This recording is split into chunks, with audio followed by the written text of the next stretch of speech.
बिस्मिल्लाहिर्रहमानिर्रहीम। अस्सलाम वालेकुम। आज मैं आपको कीमा कढ़ाई बनाना सिखाऊंगी। तो कीमा कढ़ाई बनाने के लिए हमें चाहिए होगा बीफ कीमा 1 किलो, टमाटर 750 ग्राम। इसमें टमाटरों का काफ़ी इस्तेमाल होगा और इनके छिलके उतार लीजिएगा, चाहे पोटैटो पीलर से या ब्लांच करके, और फिर इन्हें चाप कर लीजिएगा। और प्याज 2 अदद स्लाइसिस में काट लीजिएगा। हरी मिर्चें बिल्कुल बारीक काट लीजिएगा 5 अदद। हरा धनिया 4 टेबल स्पून। और बारीक कटा हुआ पुदीना 2 टेबल स्पून। जूलियन कटी हुई अदरक 2 टेबल स्पून। बारीक कटी हरी प्याज 1 कप।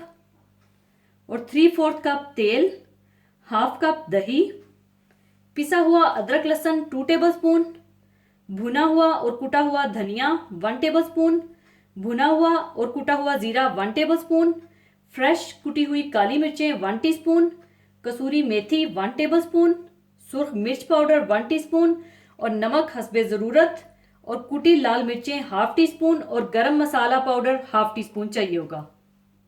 सबसे पहले आप तेल डाल लें और इसमें प्याज डालकर इन्हें हल्का सा गोल्डन ब्राउन कर लें।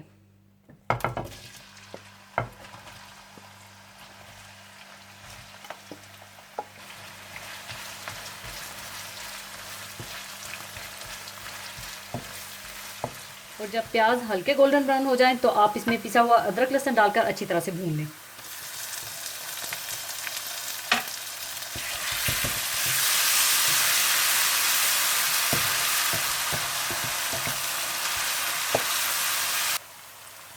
थोड़ा सा भूनने के बाद आप इसमें टमाटर, दही, सुर्ख मिर्च पाउडर और नमक डालकर अच्छी तरह से भून लें।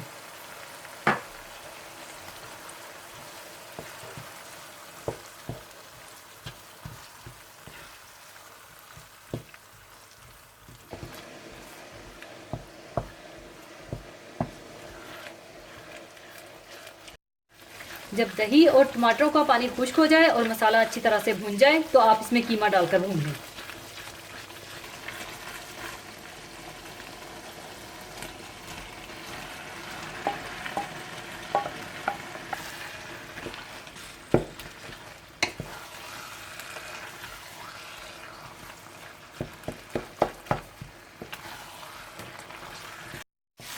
और जब कीमे का पानी खुश्क हो जाए और कीमा अच्छा सा भुन जाए तो आप इसमें हरी मिर्चें,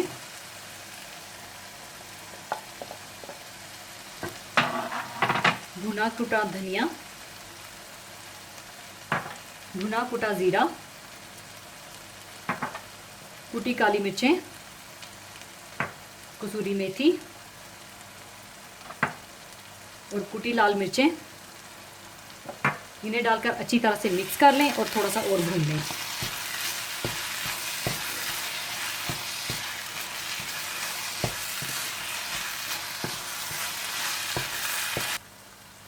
थोड़ा सा भूनने के बाद आप इसमें कटी हुई हरी प्याज, कटा हुआ पुदीना, जूलियन कटी हुई अदरक और हरा धनिया डाल दें और अच्छी तरह से मिक्स कर लें।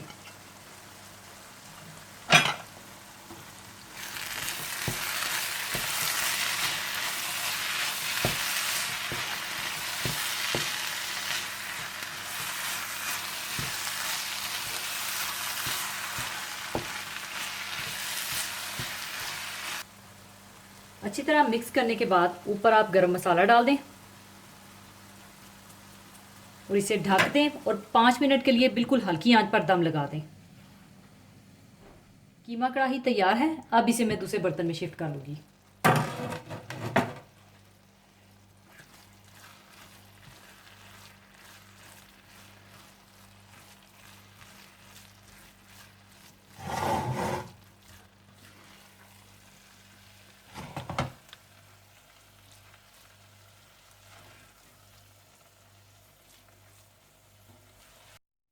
ऊपर आप चाहें तो कटा हुआ हरा धनिया और हरी मिर्ची डाल दें।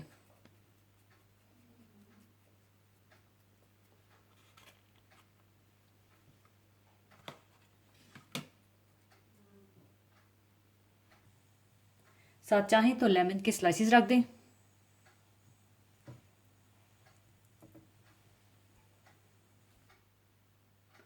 लीजिए, कीमा कढ़ाई तैयार है, ज़रूर बनाइएगा। और जाने से पहले एक हदीस पाक शेयर करना चाहूँगी। हदीस पाक इस तरह से है। हज़रत अबू हुरैरा रज़ी अल्लाह ताला अन्हो ने कहा कि नबी करीम सल्लल्लाहु अलैहि वसल्लम ने फरमाया, अंबिया में से कोई नबी ऐसा नहीं जिनको कुछ निशानियाँ यानी मोजज़ात ना दिए गए हों जिनके मुताबिक इन पर ईमान लाया गया। आपने फरमाया कि इंसान ईमान लाए, और मुझे जो बड़ा मोजज़ा दिया गया वो कुरान मजीद है जो अल्लाह ने मेरी तरफ भेजा। बस मैं उम्मीद करता हूँ कि क़यामत के दिन शुमार में तमाम अंबिया से ज़्यादा पैरवी करने वाले मेरे होंगे। इसी के साथ मैं इजाज़त चाहूँगी। अपना बहुत ख्याल रखिएगा, दुआओं में याद रखिएगा। अल्लाह हाफिज़।